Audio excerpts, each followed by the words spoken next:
I stepped into McDonald's hungry after a long day.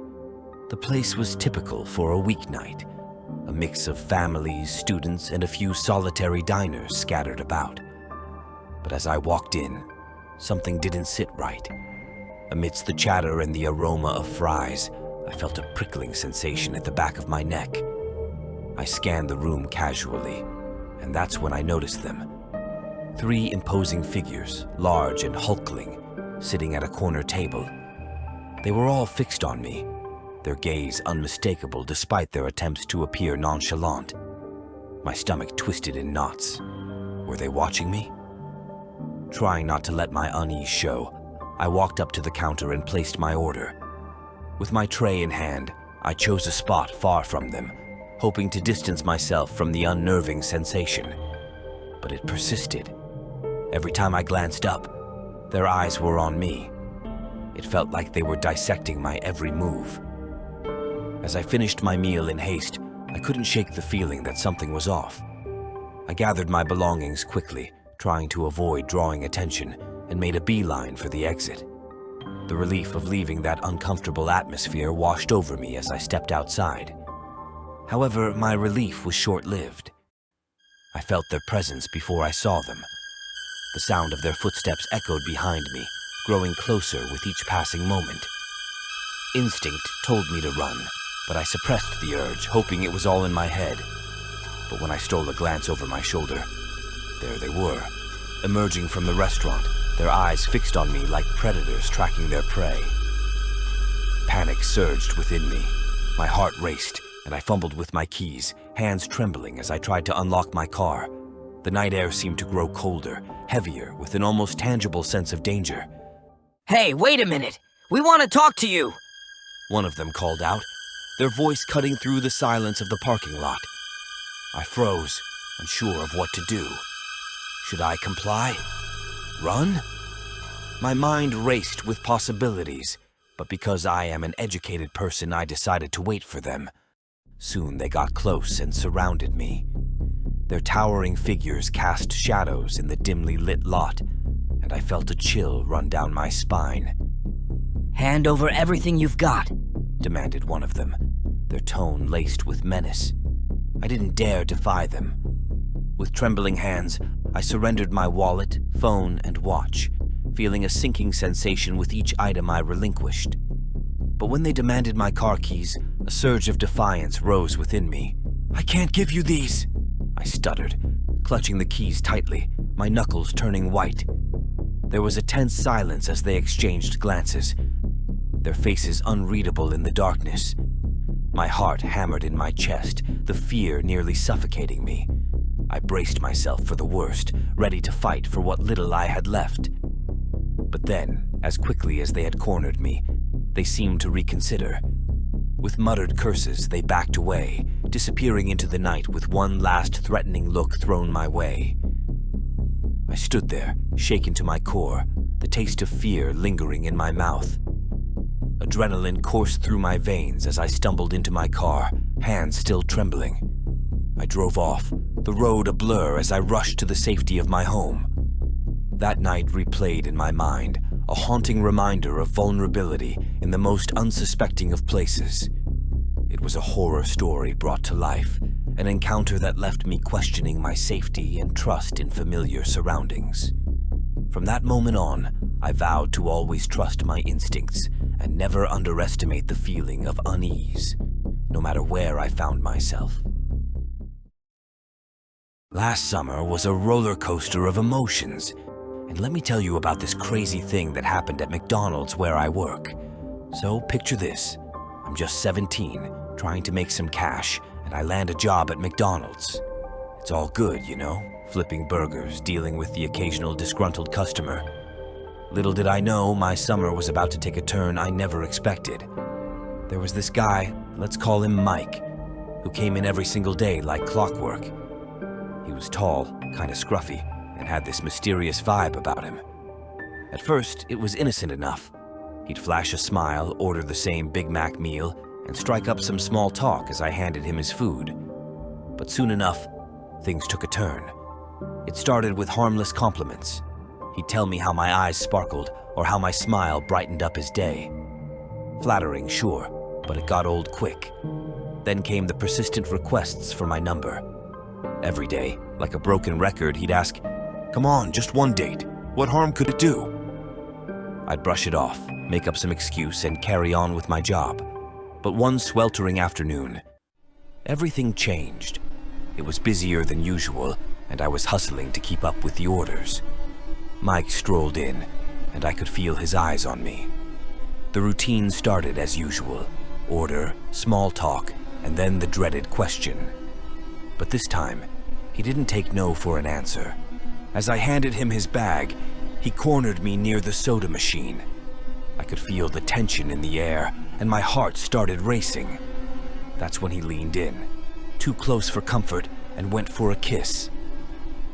Panic set in, and instinctively, I dodged his advance. "Back off!"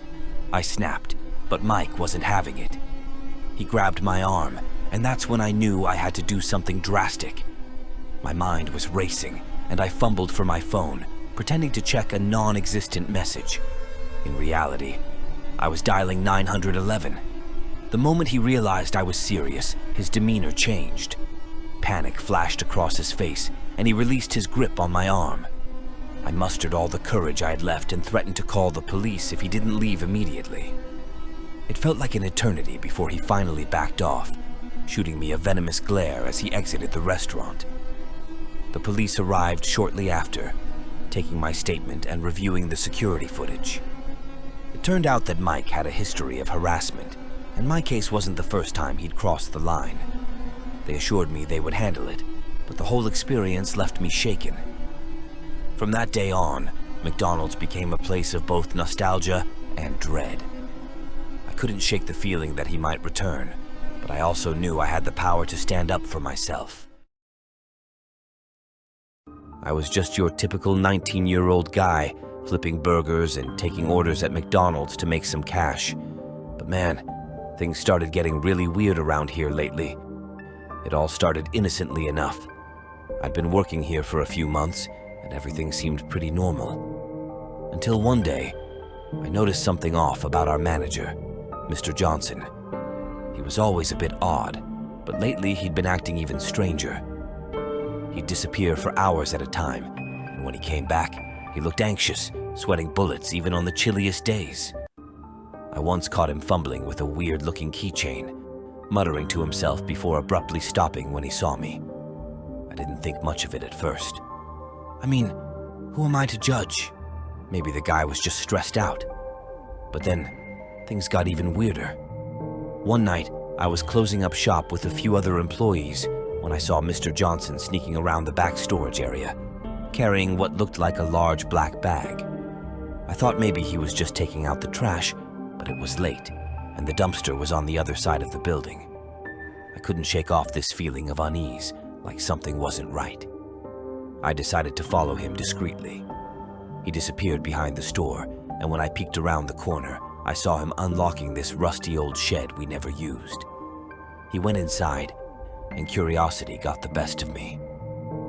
I carefully approached the shed and peeked through a crack in the wood. What I saw made my blood run cold. There were more black bags piled up in there, and the way Mr. Johnson was handling them, it was like he was trying to hide something. But what could it be? I was so freaked out, I didn't know what to do. I wanted to call the cops right then and there, but I didn't have any proof. It could have been anything in those bags, right? I tried to push it out of my mind, but then things took an even darker turn. One night, as I was taking out the garbage, I saw the owner of the franchise, Mr. Christopher, pull up behind the store. He opened the trunk of his car, and I swear to you, he was unloading more of those same black bags from his car. My mind was racing. What was going on? Why were these guys carrying these bags around, especially at night when nobody else was around? I felt like I was stuck in some kind of twisted mystery, and I was way out of my depth. The next day, I couldn't focus on work.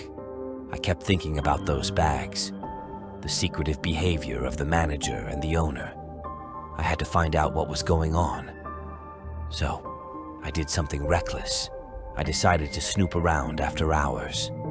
It was risky, but I needed answers. I waited until everyone else had left for the night, and I snuck back into the store. I made my way toward the shed at the back, my heart pounding so loudly I was sure someone would hear it.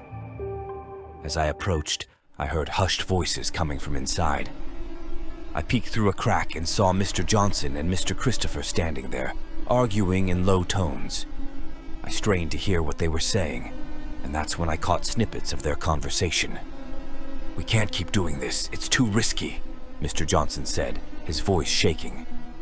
"We've come this far, and we can't turn back now. We've got to get rid of them," Mr. Christopher replied, his tone cold and determined. I couldn't believe what I was hearing. What were they getting rid of? Who were they talking about?